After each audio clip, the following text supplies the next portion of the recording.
Welcome to my channel English point OIT. Summary writing কিভাবে লিখলে 10-এ 10 পাওয়া যায় সে বিষয়ে আজ আলোচনা করব। তার আগে একটাই রিকোয়েস্ট, চ্যানেলে নতুন হয়ে থাকলে চ্যানেলটি অবশ্যই সাবস্ক্রাইব করবেন পরবর্তী ভিডিওগুলি সবার আগে পাওয়ার জন্য। তো শুরু করা যাক। সামারি লেখার আগে মূল প্যাসেজটি ভালো করে পড়ে নিতে হবে।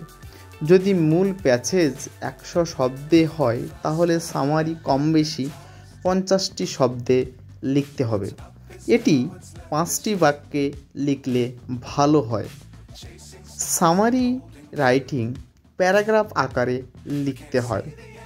অনেক সময় আমরা 1, 2, 3, 4 করে লিখি, যার ফলে নাম্বার কম পাই। সুতরাং 1, 2, 3, 4 করে লেখা যাবে না সামারি রাইটিংয়ের ক্ষেত্রে।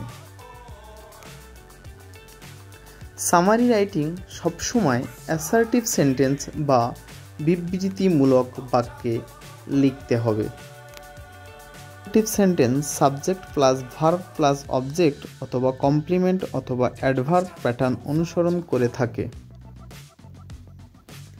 সামারি রাইটিং লেখার সময় প্যাসেজে থাকা কোনো উদাহরণ প্রশ্ন কিছুই সামারি রাইটিংয়ের ভিতরে লেখা যাবে না। সামারি রাইটিং সবসময় নিজের ভাষায় লিখতে হয় ঠিকই, কিন্তু এই সামারিতে নিজের কোনো মতামত বা মন্তব্য যোগ করা যাবে না।